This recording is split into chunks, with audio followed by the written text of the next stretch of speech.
Bonjour à tous, je m'appelle Mathieu Salé et je suis candidat dans la première circonscription du Maine-et-Loire pour les législatives des 11 et 18 juin prochains. On me demande souvent, mais pourquoi vous vous présentez, Mathieu Salé? Pourquoi je me présente? Parce que j'estime que mon offre de candidat libre de tout parti, et le renouveau que je représente en politique n'est pas représenté dans cette élection et que ça peut rejoindre un certain électorat que je vais convaincre. J'apprends depuis le 19 mai dernier, date de clôture des candidatures, qu'il y a un autre candidat qui a fait la même démarche que moi et je m'en félicite. Et je trouve d'ailleurs dommage qu'il n'y ait pas eu plus d'initiatives de ce type dans les autres circonscriptions. Bref, me concernant, moi je ne me revendique pas du tout comme un politicien. Politicien, c'est un terme que je refuse complètement. Moi je veux être un citoyen qui représente d'autres citoyens. Pourquoi je me présente? À part moi, est-ce que vous pouvez me dire qui va aussi loin dans la moralisation de la vie politique? D'ailleurs, à ce propos, je ne sais pas si vous avez entendu les discussions au niveau du gouvernement en ce moment, on parle de moralisation de la vie publique. Ce n'est pas la vie publique qu'il faut moraliser, c'est la vie politique. Donc moi, je resterai sur ce terme. Quand j'ai voulu aller m'inscrire à la préfecture, j'avais pris le soin d'amener mon extrait de casier judiciaire et j'ai été étonné qu'on ne me l'ait même pas demandé. Donc en plus des 12 propositions que je fais sur la moralisation, que vous pouvez retrouver sur mon site internet ms-2017.fr, j'en rajouterai volontiers quelques-unes, comme notamment celle de rendre obligatoire la justification d'un casier judiciaire vierge pour toute personne souhaitant devenir parlementaire ou ministre. Ça me paraissait en fait tellement une évidence que je ne l'avais même pas mis dans mon programme. On me dit également que mon programme ressemble à celui d'En Marche. Oui, c'est vrai, j'avoue, il y a des similitudes, mais moi, d'une part, je pense beaucoup plus loin justement dans cette moralisation, parce que je veux supprimer certains avantages, comme par exemple le régime spécial de retraite des parlementaires. Alors on me dit, oui, mais vos propositions, elles sont utopiques. C'est vrai que si on se dit ça, on s'arrête et alors on ne va pas au combat. Moi, je vais aller au combat. Et d'ailleurs, vous pouvez compter sur moi que pour ma première intervention, que je ferai à l'Assemblée nationale sera justement de demander la suppression de certains avantages dont bénéficient les parlementaires. Et je ne me cacherai pas, je m'engage vraiment à faire ça. D'autre part, alors, je le ferai au nom de l'égalité des citoyens. D'autre part, contrairement au mouvement En Marche, je veux pour ma part aider les entreprises, mais en ciblant particulièrement les TPE. Je regrette que depuis ces dernières décennies, en fait, l'entreprise, on la prend comme un tout, alors que pour moi, il faut la scinder en deux parties. Les TPE, de 0 à 10 salariés, et le reste du monde des entreprises. Moi, je veux mettre le paquet sur les TPE pour mettre des vraies conditions d'incitation à l'embauche dans ce genre de structure. Parce qu'on se rend compte finalement que tous les dispositifs qui ont été mis en place lorsque ça visait les entreprises, au final, on voit bien que ça favorisait beaucoup plus les grandes entreprises que les toutes petites structures. On oublie les toutes petites structures.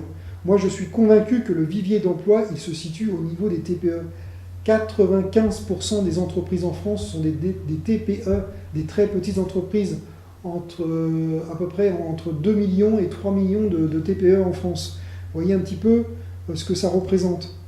Alors, si on crée de vraies conditions d'embauche, je pense qu'on va pouvoir libérer un certain nombre d'emplois. Il faut vraiment qu'on crée un choc d'incitation à l'embauche. C'est important.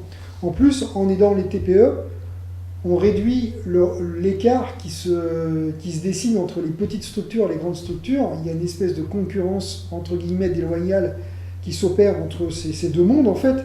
Et là, en aidant les TPE, on réduit un petit peu tout ça. Moi, j'imagine volontiers une société française florissante avec de nombreuses petites structures. Voilà. Et puis, en même temps, des grandes entreprises qui sont socialement responsables, parce que ça, c'est important, avec moins de cadeaux fiscaux, avec peut-être des contraintes plus fortes en termes de licenciement. Un grand groupe ne doit pas licencier s'il fait des bénéfices. Pour moi, ça me paraît être une évidence. Cependant, l'État, il doit être un partenaire avec les grandes entreprises, et non pas un père fouettard. Il ne faut surtout pas légiférer en force avec les grands groupes, ça ne sert à rien. Il faut négocier et avancer en toute bonne intelligence. Une personne sans activité en France, ça coûte entre 10 000 et 20 000 euros par an à la société. Vous avez les indemnités de chômage, vous avez les allocations familiales, vous avez les allocations logement, vous avez la CMU, vous avez le coût des services de l'État, le Pôle emploi, tout ça, ça fait entre 10 000 et 20 000 euros par an. Faire une mesure de 0% de charge, une vraie mesure de 0% de charge pour inciter à l'embauche, ça représente effectivement un manque à gagner pour les organismes collecteurs, les organismes sociaux comme l'URSSAF par exemple. Ça représente 12 000 euros par an et par emploi pour un salaire net de 1 500 euros par mois. Vous voyez, je ne parle même pas du SMIC, je parle de 1 500 euros net par mois, soit 400 euros de plus que le SMIC. Voilà, donc on a 12 000 euros d'un côté de manque à gagner, mais de l'autre côté, on fait une économie de 15 000 euros en moyenne pour l'État. Il est où le problème? Moi, je ne vois pas. Moi, je souhaite un vrai dispositif 0% de charge où on aurait un bulletin de salaire extrêmement simplifié, on n'aurait plus que la CSG et la CRDS. Encore que ces deux dispositifs, je pense qu'on pourrait les fusionner pour en former qu'un seul. Voilà. Donc, j'ouvre une parenthèse sur la CSG non déductible parce que je voulais parler de ça. La CSG non déductible, ou cette escroquerie, comment on va vous faire payer un impôt sur un impôt? Si je reprends l'exemple de mes 1 500 euros net par mois, ce qui fait du 1 875 euros brut à peu près par mois, ça fait une cotisation de 45 euros tous les mois. 45 multiplié par 12, ça fait 540 euros que vous allez donner en CSG non déductible à la fin de l'année. Et là, il y a un bureaucrate, là, dans les hautes sphères de l'État, qui s'est dit, tiens, si on crée une nouvelle usine à gaz, on va faire, en fait, ces 540 euros, on va les rajouter du net payé que vous avez à la fin de l'année, pour en faire un net fiscal. Et on va vous faire payer un impôt sur un impôt. Les 540 euros, vous ne les avez plus. Hein. La CSG, c'est un impôt, hein, contribution sociale généralisée. Et ça représente 162 euros d'impôt sur le revenu supplémentaire si vous êtes dans une tranche à 30%. Ce qui est le cas si vous touchez 1 500 euros net par mois et que vous êtes célibataire. Je ferme cette parenthèse. Vous voyez, ce genre d'usine à gaz qu'on crée en France, moi, je la supprime et on simplifie les choses. Donc, je disais, un dispositif 0% de charge qui serait valable pour les 2 à 3 millions d'entreprises de moins de 10 salariés en France. Un seul emploi autorisé avec ce dispositif, on ne le répond pas évidemment, on crée un seul emploi pour chaque entreprise et du 0% de charge à vie pour cet emploi-là, puisqu'il est financé et sans effort pour l'État, sans effort de trésorerie. Et puis l'État, elle pourra reverser le manque à gagner aux organismes sociaux qui finalement, eux, auront de moins en moins de besoins en réalité, puisqu'il y aura moins de chômage et il y aura moins d'aide à reverser. Donc cette mesure forte, couplée à deux autres idées. La première idée, c'est mettre en place un nouveau service public qui serait là pour aider les entreprises à embaucher et à gérer les bulletins de paie.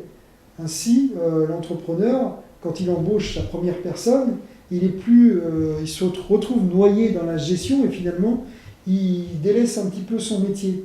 Et ça, c'est dommage. Il faut que l'entrepreneur il reste dans son métier. Donc il faut quelque chose pour l'aider. C'est un nouveau service public que je veux créer. Ça serait le Pôle emploi, mais version entreprise. Aujourd'hui, on a le Pôle emploi version particulier. On aurait le Pôle emploi version entreprise. Comme ça, en plus, on fait une transition entre les deux mondes. Voilà. Et la deuxième idée, ça serait d'assouplir les règles de licenciement pour les TPE uniquement. Je parle bien des TPE uniquement. Du licenciement simplifier ou pourquoi pas mettre en place un nouveau CDD sur une durée de 5 ans, parce que 5 ans, je trouve que c'est une période assez engageante pour l'entreprise, mais pas trop quand même. Et pour le salarié, c'est un bon délai dans un rythme de vie d'un travailleur. Voilà, on fait un métier 5 ans, on en fait un autre 5 ans après, on retrouve un métier rapidement, puisqu'on a libéré l'emploi. On perd un métier, certes, mais on en retrouve un rapidement. Où est le problème? Il ne faut pas avoir peur de ça. Il faut se dire que dans notre vie, on va exercer plusieurs métiers. Alors voilà, aider les entreprises à embaucher avec donc, ce nouveau service public et la simplification des règles de licenciement ou de l'assouplissement, pour moi, ça va permettre de créer entre 1 million et 2 millions d'emplois dans les TPE. Voilà, et je parle d'emplois à 1 500 euros net dans mon exemple. Alors, s'il y a un économiste, parce que moi je n'ai pas la science infuse, mais s'il y a un économiste qui veut commenter cette mesure, qu'il n'hésite pas. Je suis très curieux d'entendre ces arguments. Et puis, si le gouvernement il est frileux, pourquoi pas tester cette mesure au niveau de la circonscription? Au moins, la circonscription, ça deviendrait quelque chose de concret.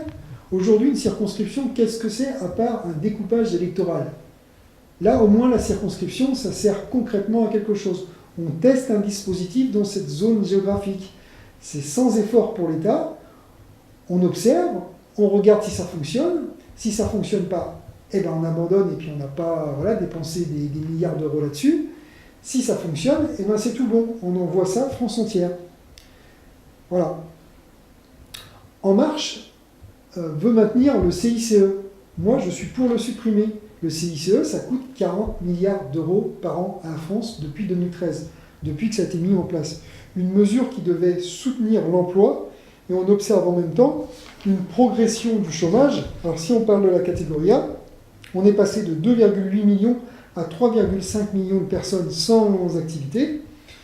Si on parle de toutes les catégories de chômage, puisque moi j'aime bien parler de toutes les catégories de chômage, les 5 catégories, A, B, C, D, E, on passe de 5,3 à 6,6 millions de personnes sans activité entre 2013 et 2017. Dites-moi, il est où le résultat du CICE? Voilà. Le CICE, c'est un crédit d'impôt qui représente 6% de la masse salariale qu'on reverse ou qu'on déduit de l'imposition de l'entreprise l'année suivante. Bref, il faut faire un effort presque de 18 mois parce que le salaire versé en janvier 2017 qui doit donner lieu à une aide CICE, il est payé qu'en août 2018, une fois que l'entreprise a terminé son exercice 2017, qu'elle a fait ses comptes en avril-mai 2018, qu'elle a fait ses déclarations fiscales, et elle en voit la couleur finalement qu'en août-septembre 2018. Donc pendant tout ce temps où l'entreprise fait l'effort de trésorerie en attendant l'aide CICE, je suis désolé, l'entreprise elle n'embauche pas, ou tout du moins elle n'est pas incitée à embaucher. Et puis 6%, c'est faible. Pour moi 6%, c'est pas un vrai choc incitatif.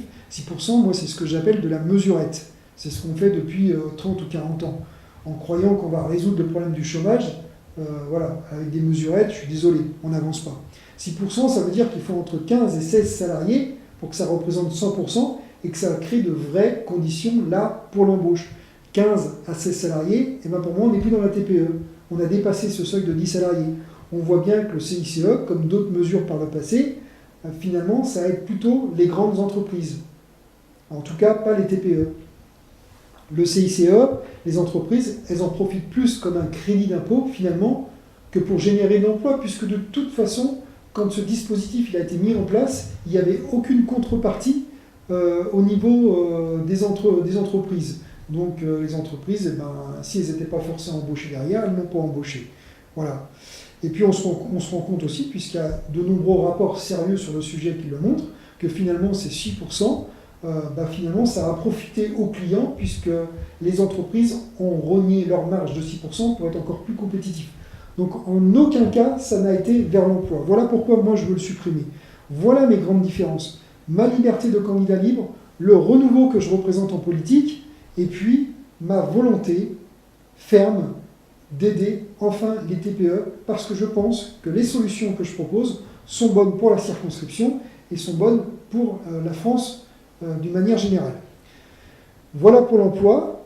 N'oubliez pas que j'ai aussi 3 autres grandes priorités que sont le bénévolat, pour le dynamisme associatif, la santé et le handicap. Je vous parlerai de ces 3 sujets dans de prochaines vidéos. En attendant, je vous remercie de m'avoir écouté. Bonne continuation et vous pouvez compter sur moi pour cette campagne. Votez pour moi les 11 et 18 juin prochains. Merci.